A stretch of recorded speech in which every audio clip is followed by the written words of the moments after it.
Welcome back, WNST, Towson, Baltimore, and Baltimore Positive. It is positively Chicken Palooza, and our good friends at Royal Farms offering that chicken for a year. I will be eating some chicken. Actually, had some chicken over the weekend. I hit the Rofo down near G&M, by the way, where I didn't even know G&M was in Anne Arundel County. I thought it was in Baltimore County, but we're going to be down there with the Anne Arundel County Executive, Stuart Pittman. That's going to happen on Thursday, the 8th. If this is after Thursday the 8th, when you're hearing Bill Cole and I stammering on about the 4th of July and fireworks that scare animals and all this good stuff, get back after it. My Rofo coffee is in the Cole roofing mug, of course, Gordian Energy doing solar panels. My wife saw solar panels driving around. I got solar things to talk about with you. I was in New York for 2 days last week. It was abandoned, kind of frightening, to be really honest with you. How are you? Happy 4th to you. Tan or no tan for you, Bill Cole? Yeah, no, we've been playing pretty hard. So it's been a good couple weeks and definitely feel not, like the doldrums of summer are ahead of us, but don't What are feel the that right now. doldrums? What happens with the doldrums? I think it's the repetitive 95 degrees with 90% humidity, and you just walk out the door and you're like, oh, and you can't breathe. And it's I'm just a familiar little with that. rough. Yeah, it's That just a puts me little in the mood rough. for beer and crab cakes. Sure. I like that. Anything to subside the heat. Yeah.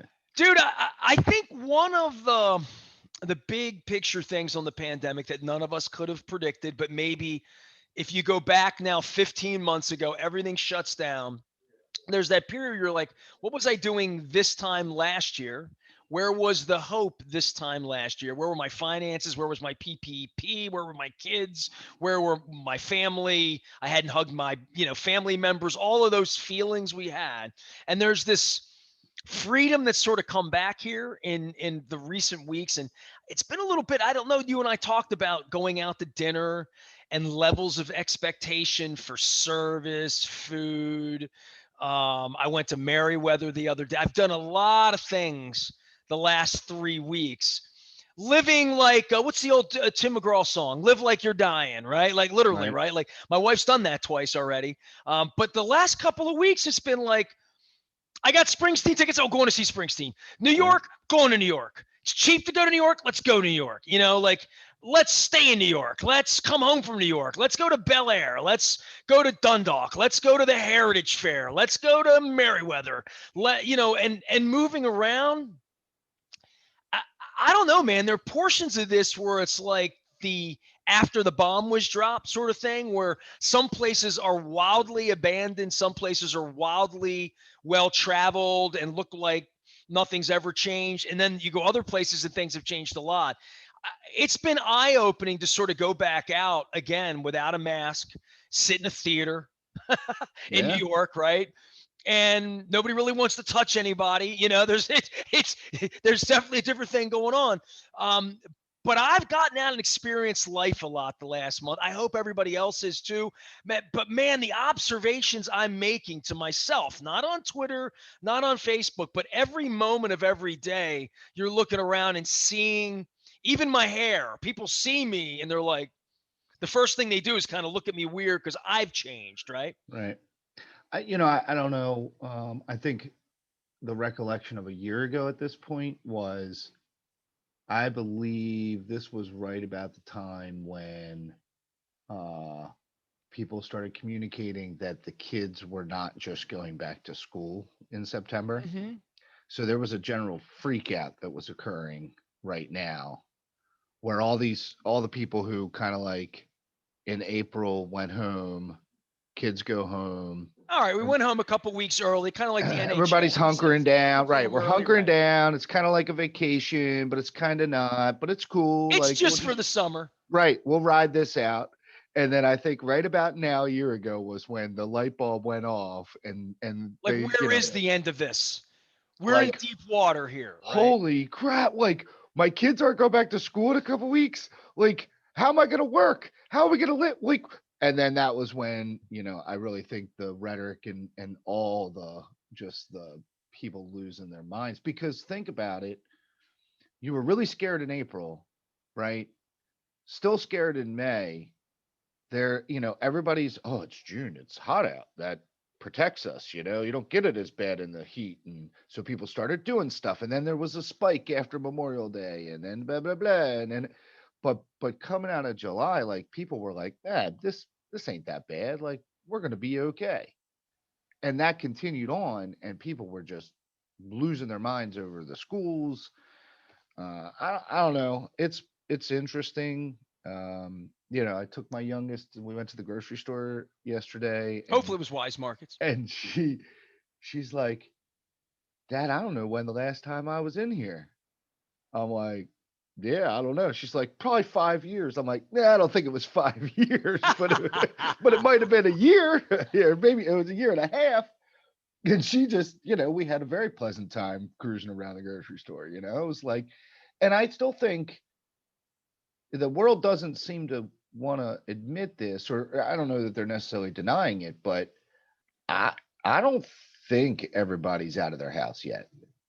Like I keep being told, "Oh, be aware. This is going to be crowded, or this is going to be crazy," But I was giving everybody in Bel Air a hard time because I drove up there on Friday, so Friday holiday weekend, and I've never seen more cars at the confluence of 24 and Bel Air Road. Like we did the show at Barrett's on the Pike. I mean, yep, God, that crab cake was I mean, it's really, yeah, really good crab cake at Barrett's. So if you get up there, get their crab cake. It's as good as I remember it. But I was giving them all a hard time about like commerce. And of course, Glassman's like, we're up 3%, talking economy and whatnot, right?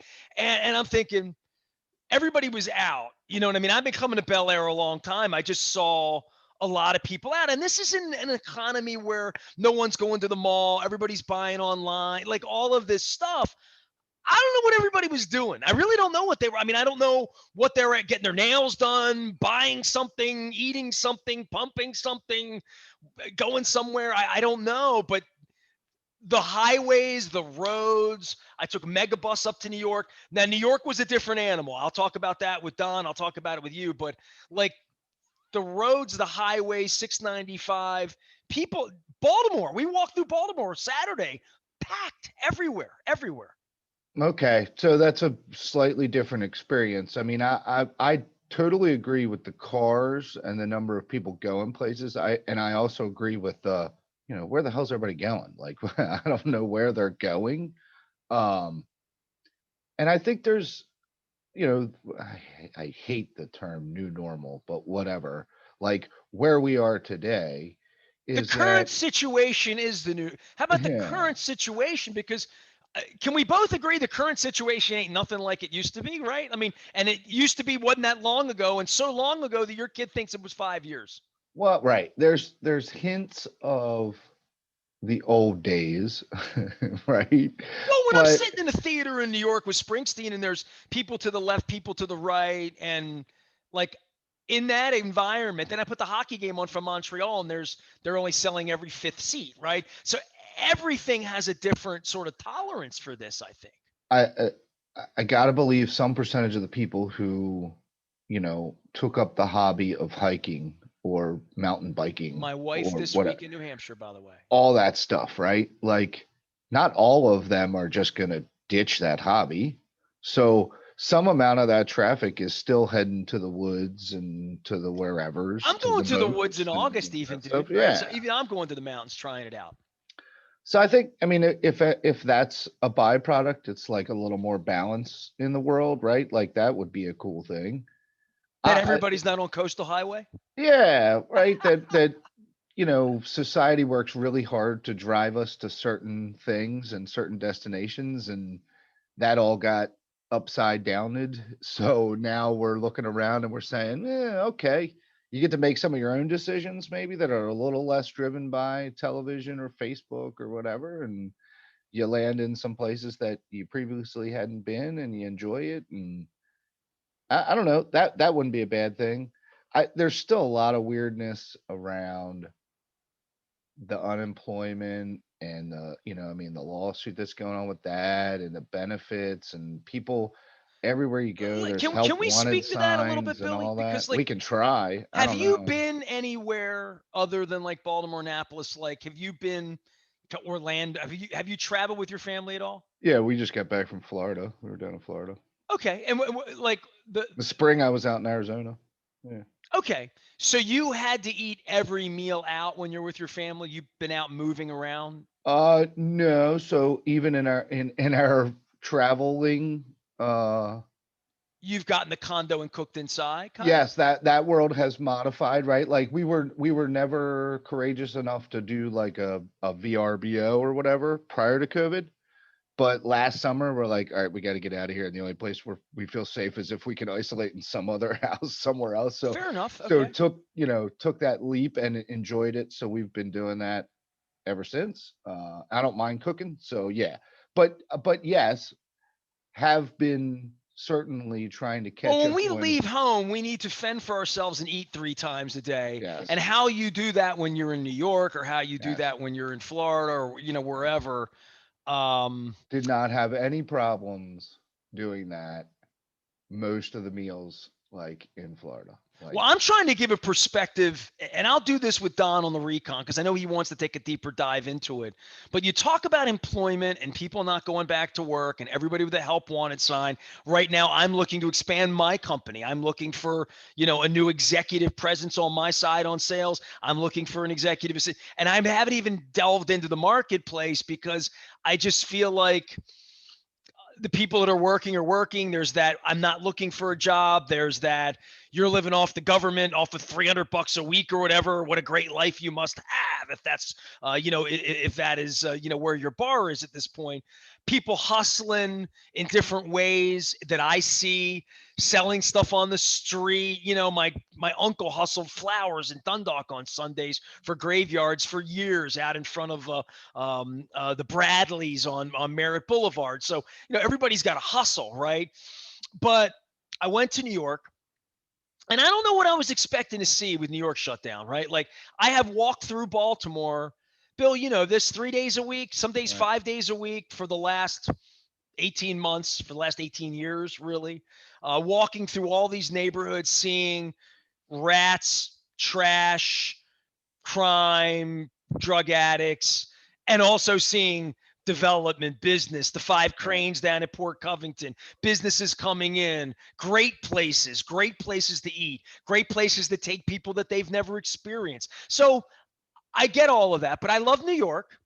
Score these Springsteen tickets. Don't even think twice. I'm shot up. Why did I get a shot if I'm not going to go try to live a little bit? So we go up to New York, and I don't know what I thought I was going to find. Like, as far as industry or people who is going to be getting on and off of subways. And by the way, this is an interesting little side note, and it wasn't on purpose.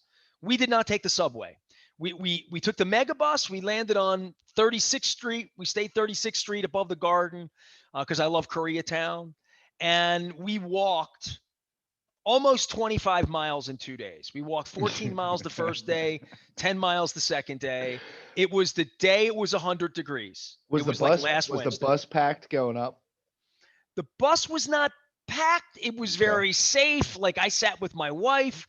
Everybody slept. We were on a 5 a.m., but did not feel unsafe. We wore masks Yeah, on I the don't, that bus. wasn't necessarily a reference to the safeness of the bus. That was more about like how many people are jumping Well, on when the we bus and riding. arrived, it was 8 in the morning, and it was very obvious that it did not have the same hustle and bustle but it was also 4th of July weekend and sort of like all of that. We walked around. The alarming part was this: every other storefront in every part of town is out of business. Yeah. There's no one part of town where everything's in business or 80% is in business. It is a literal 30 to 70% proposition on any given street as to what's open and what's shuttered. I don't mean temporarily, right? Like, Right. these are not businesses that are going to come back. Right. Something else is going to have to come in. Someone else is going to have to come in and run it. And this is the thing that really alarmed me about Trump's America and about the virus and about my pathway in dating a few immigrant girls in New York 25 years ago and wondering, like, what would that girl or that boy or that man or that maitre d or that person that you've encountered in New York with that funny accent from someplace else? She ain't from around here. All of those people, what happened when the plague happened for them to go back to Romania, Hungary, Norway, Jamaica, wherever they're from, or hunker down and stay here? What would employ them if they're illegal? They're not living off the government, right? How would they work? Where would they go? And I think about the amount of immigration as I looked at the Statue of Liberty at 8 o'clock in the morning coming in on the mega bus. I'm always looking for the Statue of Liberty when I go to New York. Don't ask me why. I see Giant Stadium. I'm not thrilled. Newark Airport, all of my Smithereens and Springsteen and Bon Jovi musical memories and all that. But I look for the Statue of Liberty. Bill, we checked in on 36th Street and we walked down 7th Avenue south toward the Garden, and we got a block past the Garden, and stuff just started to like look more abandoned.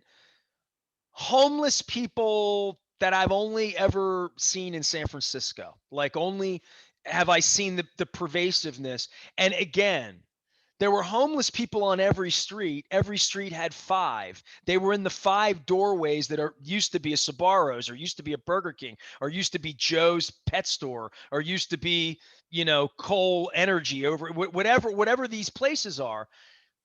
There were still people, bankers, people, executives, pretty women dressed with a coffee, going somewhere to work, right? With their headpieces in, hot chicks in leotards because it's 120 degrees. There were no foreign people. There were no foreign tourists. There were very, very few Kansas tourists, the people that hang out at the Today Show, or in for Sure. Broadway, or in for any of that. We were tourists, and I guess we sort of looked the part, maybe, because we had no industry other than eating and drinking and walking around and looking at things. Right. Dude, it wasn't Night of the Living Dead. I don't want to portray it. What it portrayed to me, and this is the entrepreneur in me, bro, is there's opportunity here. It's New York City. You could probably live there cheaper, start something, like, they're going to need to get people back into that city. And when Broadway, and like when the lights go on, and I mean, crime, homelessness, abandonment, industry, to your point, who wants these jobs? Where are they? When that place opens, who's employed there and what do they do? Like, I, it was So, it was eye opening. And I'm so just going to say that as somebody that's gone to New York yeah, since 1986 as a frightened kid. I always tell my wife I put the dresser up in front of the door the first time I went to New York alone, 1986, because I was so scared, and I stayed off think Broadway. I think that New York is definitely an interesting place to watch as this has progressed through the whole time. I mean, if you think about it, uh, like Trump was on TV and Cuomo was on TV almost the same amount of time, right? Like we were all Correct. fascinated by him. Right So around this time. yeah, Yes. so I look, my assumption is that there's a level of wait and see because there's a new mayor coming in and there's a lot of talk about how you get that retail back.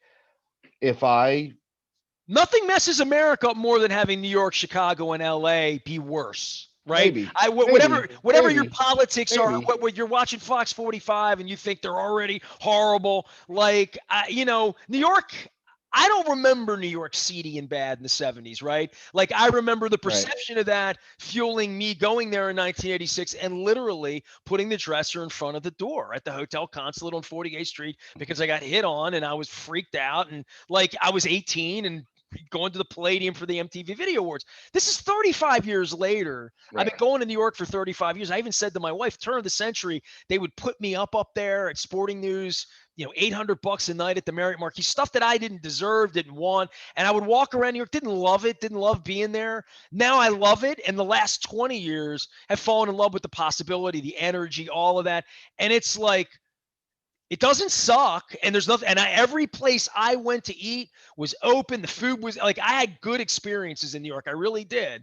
But I'm worried as to what it used to look like versus what it is. And the same would be said for Baltimore, probably, if I hadn't been here in 5 years. Like, to me, it's normal, but it's not normal. Reggie's is gone twice. Places that you would have come here 5 years ago, they're gone, and never to Uh, come back. Never to come back. Yeah, I mean, you're probably right. I would assume. Yeah, but well, I don't know because I don't know if the percentage of people with the means to leave is the same in Baltimore as it is in New York, right? So people just left New York, right? Because they could. And they may or may not come back, but New York was always crazy from like the real estate prices and the taxes and all that. And it's a death spiral, right? Of like if people leave and they realize what they can buy for the same price and not even go that far, I don't know that they're coming Well, back. that's how But Brooklyn maybe got they packed do. 15 years ago, right? Literally. Right. I mean, and we're Baltimore positive. It's up, but how New York reacts is how Baltimore will.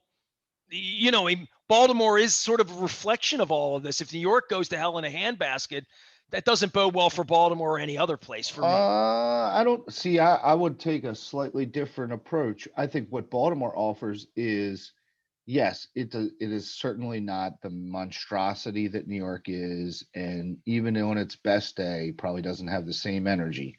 But you know what it is? It's a cost-effective alternative to live in an urban environment with some hot, cool stuff, some good neighborhoods, some, I Well, mean, that's what Maglev's all about, right? let's I don't want to go there right now, but No, but that's what making Baltimore part of Washington. it already is, right? I mean, Baltimore has been the low cost alternative. If you work in DC, you can live in Baltimore for, I don't know, half, three quarters of the price. So, and have a edgier, fun, time. But that's So different than living in like we're in Stewartstown or York, Pennsylvania to get out totally, of Maryland, right? Or totally, going across the Eastern Shore to say, I sure. want a different kind of life on the Eastern Shore. That's different than being in a city. I'm trying to figure out the value of cities, right? Like, so that's where I'm taking this that, all right, you leave New York, you come to Baltimore to be an actor or wait tables or do whatever that, arty job is that you have that you can do from wherever, right? And to your point, the $5,000 condo in New York is 1250 in Baltimore, right? Right. I get all of that, but what makes a city attractive to begin with? What made it attractive 100 years ago and what made it unattractive? Rats, crime, smells, sounds, fireworks scaring the shit out of your dog, like all of that has gone on this week, and I've seen it from a lot of different perspectives. Bill Cole's here, Cole Roofing and Gordy Energy. Go ahead, Bill, because I know we're No, trying to talk about the future of cities, and that would have been hard enough. That was already something we were talking about 2 years ago before sure. the pandemic, you and me, on a daily basis, running for mayor, all of that. Now I see New York sort of half abandoned after this, and I'm like, oh my God, like, you sort of see the innards of something grand taken away. I sort of shudder to look at what Las Vegas is going to look like when I get out there. From what, Yeah, I agree. I think that maybe the pandemic peels back and lets you, like, your pointed question was, why do people go to cities, or why have they gone to cities? And historically, they went to cities because it made life better slash easier, right? Like it's easier to trade if I go to a place that has other people who are coming to that place to trade with. I can get my services, whatever they are, closer if I live here. There were jobs. They came to get jobs, you know. And Statue of Liberty, dude. I think all that still works. I think what you peel back is how much of New York is built on hype, right? Like the greatest city on the globe, right? And it's hype, and that all that marketing and all that convincing of the population just pushes the value so high. Well, when you peel back all the BS, right? And you're like, well, wait a sec. Really, what I want to do is I want to live in a safe place. I want to have a job that I can get to. And I would like, you know, whatever standard of convenience, meaning a couple good restaurants, I got to be able to clean my clothes. I got to be able to get my food. I got to be able to, my kids got to go to school. Like you start going down that list and you got to figure out whether, well, yeah, but New York is really awesome. Like how much of that was awesome that's been eroded by the pandemic? because there's just not, you Okay, know, so I'm trying to sell my condo. I feel like my condo's awesome, and I feel like living in the city's awesome, and I feel like Baltimore's awesome, right? Other people have to feel that way for my condo to sell, right? Like literally, right. But your value proposition, in my opinion, obviously I'm a homer, is rooted in more real tangible stuff than a condo in New York was. That condo in New York has similar levels of meeting my needs as does your condo. The difference is I got to buy the vibe of New York, which means I got to pay 5 times the price. And I mean, how many restaurants can you really go to? How many do you, you know what I mean? Like, how much stuff do Oh, you dude, really every need? time I go to New York, I think I had a chance to live here 20 years ago. I had agent people pulling on me back when I was syndicated. I did my show at Mickey Mantle's in Central Park. Like, I tasted all of that. I saw other people I mean, Kenny Albert went and lived that life. His father just retired from that life. I got a Marv Albert story I'm going to have to tell Don this week on the Recon, too. But there was always something about like nice place to visit, wouldn't want to live there. I always felt that way about Ocean City. I feel that way about most places, quite Right. frankly. That's why I've never lived anywhere but here, I guess. I But the think, part of New York is always been like, if you live there, could you take the energy of it? And as I get older, I like it because it feels more convenient to me. The yeah, park's right there, the yeah, thing's right there, the food's yeah. right there, the train's right there, whatever I want, it's right there. I'm, And when I lived in White Marsh, it didn't feel that way. Even though the mall was right there and you get anything you wanted, but there was getting from here to the mall that felt like I got to go get in my car to do that. no doubt. And look, I mean, clearly New York isn't just built on hype. The hype is just the multiplier, right? And when you peel all the stuff back that the pandemic made us like reassess, you're just getting rid of the hype. I totally agree with you. The convenience thing. I I think the other interesting part that you talked about with the retail and everything is if I take a completely unemotional, just capitalistic look at what's occurring, like maybe there shouldn't be as many restaurants. Maybe there shouldn't be as many retail shops. Like maybe that's just not Well, the right that just makes thing. Amazon bigger, dude. I'm not, this is In the not current climate, that just again, makes Amazon bigger. okay, Because when you're but talking about convenience and all of those things on the farm that you could never get, you had to drive to the city to get the Led Zeppelin album, right? Like now you just click a button and it happens. Even if you're a kid on a farm, the only thing it doesn't have is if you don't have Wi-Fi. And okay, we talked but you're about that with saying that, Glassman last right? week. If you're in an agricultural area, if you can't, whatever. But like as long as you have access to the internet and the funds, you can have anything delivered, right? And And I that's understand. you don't need to live in New York to have access anymore. Right. That's where I'm going. Like that is said with this negative connotation. Amazon gets bigger. And I totally understand what you mean by that, but I don't know that it's fair that we just automatically make that assessment. Like if you're a boutique retailer and you have an offering that is different than Amazon, you're going to be in business, right? Word of mouth, local people, like people support you because you have something that Amazon doesn't. Well, if you don't, I suggest you innovate because, I mean, they're not going to come. To your point, right? Well, Like, once what is the Amazon draw to gets the to be city? this What's the large, draw you to you, the you can city? never compete on price or who's going to get it quicker? No one. Who's going to make it cheaper? No one, because they own it all, right? I mean, obviously, I understand what you mean, but I don't really believe that. Like, Well, we're watching it happen in real time over the last 20 years. First, it was Walmart. Now it's that. I guess the mind space would be Google or Apple is pretty much where we're going at this point. Microsoft before that. I mean, sort of the monopoly so of is all of it is difficult. okay. So if let's say Amazon, we'll go down that path a little bit. Amazon destroys the local retailer. Can a city survive without boutique retail? Okay, sure, I don't maybe, know if right? Harbor East can. I Yeah, don't know sure, if the maybe. mall couldn't, right? Well, maybe. So what's the next thing? I mean, you're not going to be able to kill the restaurants. Like that experience, you have to physically go there to have that experience, right? Let's talk. Okay, can we talk restaurants? Bill Cole's here because that's the one thing that I wanted to like really talk about is expect because we're all going to go out and eat again, right?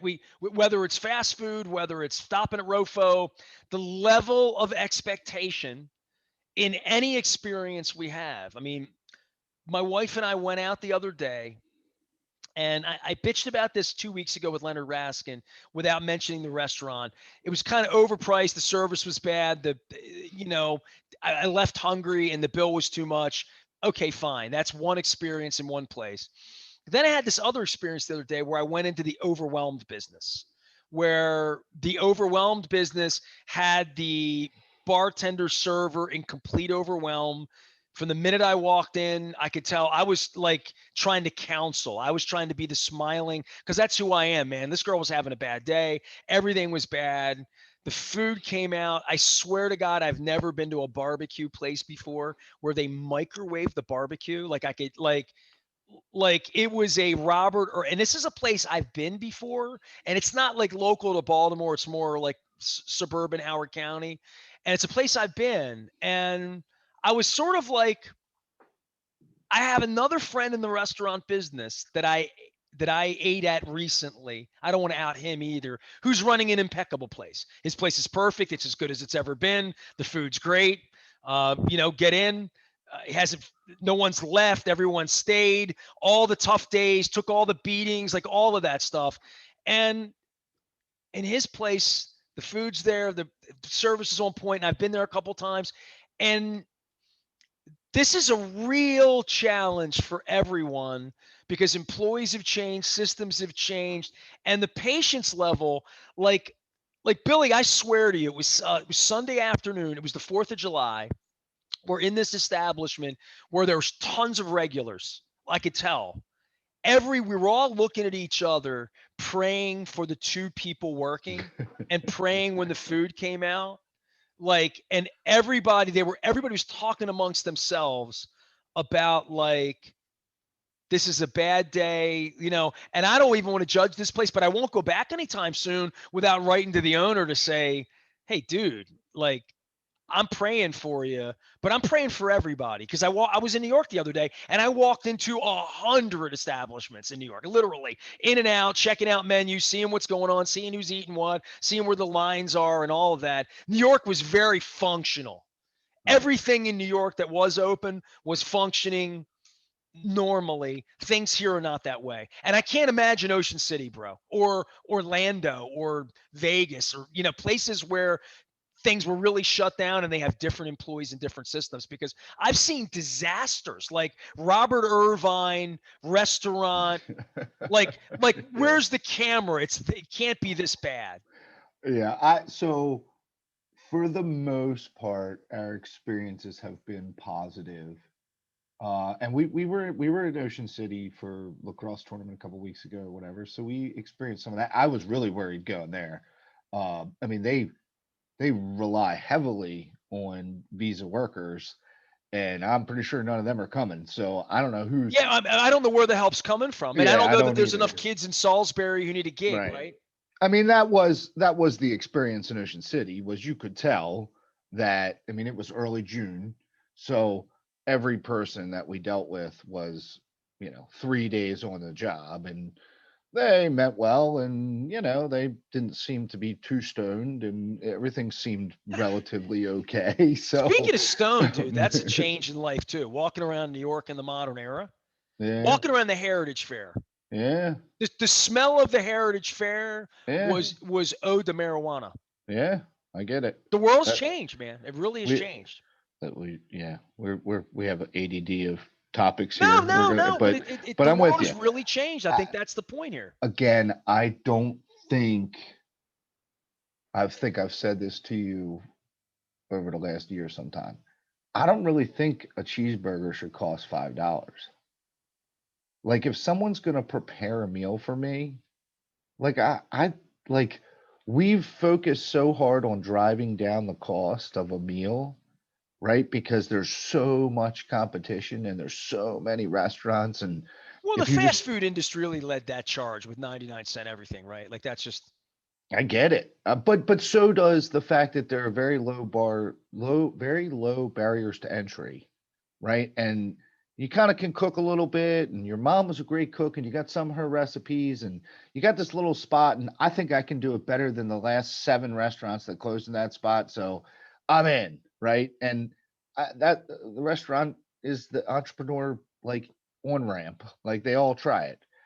I just don't I don't think they're willing to hold the ground on price, to deliver it correctly, to give reasonable benefits and pay to their workers, to have a really good, I mean, the ones that are the one that you described, that he fought the battles, he kept his people like that. Well, that's why, it's a right? small Like, family-run business though yeah, too. like It's that's it's not a why. chain. I, I don't know yeah, how well, Applebee's holds that together. I really don't.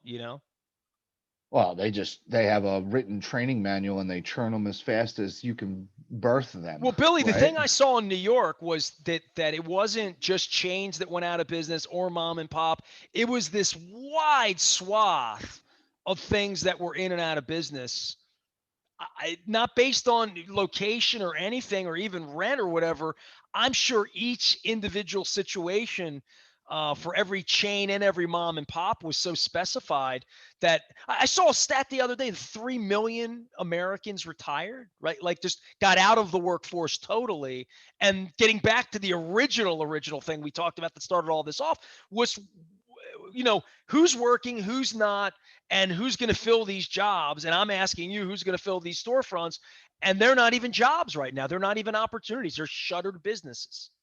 And I guess what I'm telling you is I don't know that that should come back. Like, uh, oh, this was a couple months ago. Andrew Yang, right? We've talked about that Right, cat, sure. right?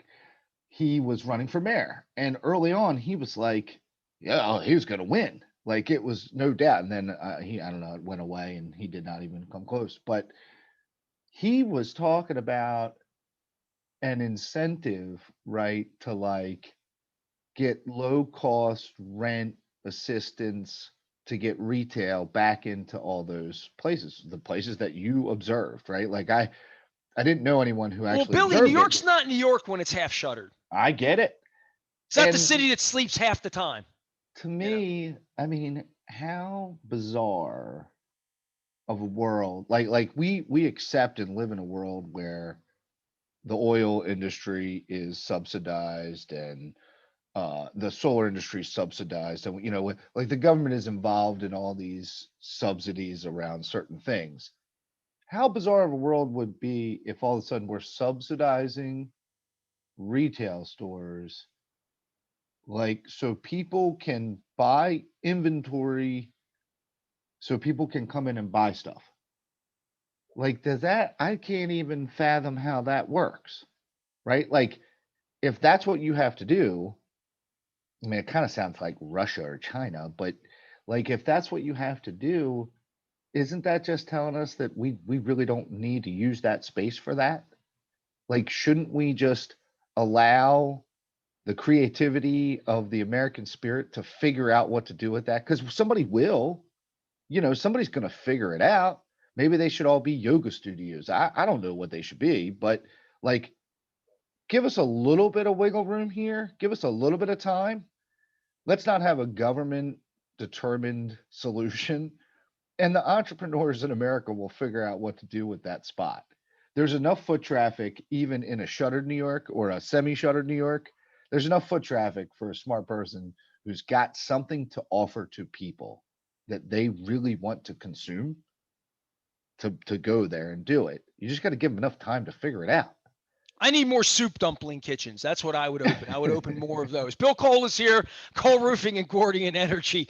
We're getting through summer and the 4th of July, and football season's coming, vacations around the corner, and life back to some semblance of like normal, right? Like, I mean, Seems uh, like it. I must say that I'm I'm having some fun again. I'm feeling life again and getting out and being with people again and being up in Bel Air with Barry Glassman and talking to old friends and meeting Brooke Boyle's daughter and laughing with people without masks on, seeing smiles again. Like we're not meant to be like hermited up like that. I don't think there's any doubt about that, Bill. We're social. Yeah, I agree. Like people have to learn that they now have to remember that they don't have a mask on because apparently I was unaware of this. I never adopted this, but apparently people got in the habit of mouthing words at people that they may have been upset with their mask on. Like Like F him. Yeah. yeah, right. and now they're like, oh wait, I don't have a mask on. We should probably leave. So I heard that joke. That's a funny New rules everywhere for people. one. Just be nice to people. I'm trying to go with if I'm going to be out of the house, people are going to cut me off. I mean, I saw people racing on 95 though, 110 miles an hour, just like crazy happening everywhere, right? Like I'm just trying to like lay low and get through it, get through this summer, catch this crab cake tour, get over on the Eastern Shore. We're going to be fine, dude. We're all in this together. I appreciate you. Bill Cole, tell me what you do besides getting on roofs on really, really hot days, right? You getting cicadas off the roofs these days? I'm sure there's probably some of that. We're experiencing like a significant supply chain problem. You can't get any products. There's no stuff. We're basically installing it as quickly as we can get it at this point. We do a lot of schoolwork, and when the kids aren't there, they want their roofs done, and we need to be done before they come back. So it's kind of helpful if we can Well, I'm get going the to tell product. Johnny O he's got to get Colgate Elementary done over, we got to get that done for me. Right. Um, so commercial roofing, we do a lot of service work, so pretty robust service group, repairing leaks and repairs and new air conditioners and all kinds of stuff. And then commercial roofing, shopping centers, hospitals, schools, all that kind of stuff. And then for all of those customers, we found it really important to be able to talk about solar integrated roofing so we can put solar up on your roof to help you create your own little power plant. Um, so we love to field those kind of questions and give All answers right. to So all that. this is where I didn't write this down. I'm really glad I remembered this at this point. We get on the mega bus out in White Marsh at 5 in the morning, and it makes a little U-turn and comes back past the Swedish super center home improvement furniture place that my desk used to come from, but now I go to MOI and my desk levitates. It's awesome. My back feels better. Levitates. Matter of fact, I'm going to levitate a little bit. There you go. So yeah, I'm a little higher now.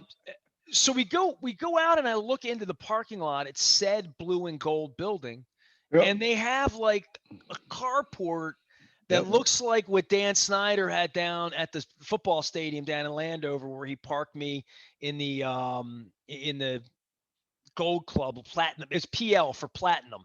Yep. It said plat. I thought it meant like plate, like Right. plate. No, but Mm. it meant platinum. So they have platinum parking. I looked at it and said, "That's interesting." And my wife looked at it and said, "That's solar panel." And I looked at it and said, "They had a perfectly fine parking lot for the last 35 years in White Marsh. What did they do?" And I don't know the answer, but I said I'll ask Bill, and maybe Bill won't know the answer, and maybe it'll be your homework. I don't know, but do you know what I'm talking about? I do. Sure. See the picture behind me? For Yes, all those listening, too bad. That is over top of parking garage. So that's a garage on the roof. yes. So the one Oh, no, this side. yeah, yeah, I got it. That's a parking garage. Yeah, so it's think of it as like impermeable space and all we're doing is parking cars there. If I can do covered parking and I can create electricity over the same, I mean, I can't get rid of the parking These spot. people are Swedish. They're thinking ahead of us. They're like, Oh no, I mean yes, but we're doing those. We've been doing those for a long time. We do a lot of that. It's great. I mean, you can't get rid of the parking, right? So that parking lot will need to be there. I mean, these are 25-year decisions, right? So so use basically your they space. build it and now it powers the building, Hmm. right? Yep. Anything Yep. extra they can sell back, kind of, sort of, right? Yep. Yep. That's a gross oversimplification of my job, but hey, I get it. Dude, I'm trying to keep this simple for the people. That's all I'm trying to do. Bill Cole is here. Cole Roofing and Gordian Energy, schooling me up even on the non-sponsors. But shout out to MO. You have an MOI desk, don't you? I do not, but I am a MOI supporter. So how's Well, that? let me say this. My wife and I were driving back on 95 from Meriwether Post the other day, and she looked up. She's like, "Hey, it's moi. They're the people that gave you the Right. desk." And I'm like, "Yeah, MOI." She's like, "What are they doing down here?" I'm like, "Well, it's kind of like the distribution thing down here, like 132 Howard County." So I give them a shout out too. So much love to Dave Knoll for taking care of me, my back, my I just chair, I my just want to standing position. clarify. Yeah, I just want to clarify. The reason I don't have an MOI desk is because we're a 100-year-old roofing company. So we have desks that have been around because like desks don't really go bad. So you don't really need a new one, and when somebody new comes in, they go and pick from the pile of really old desks that we have in the warehouse, because we were hoarders and we don't throw anything away. Look, you're an So executive, okay? You need to take care of yourself, okay? You're getting a little older. As a guy who's older than you know what I mean? Like,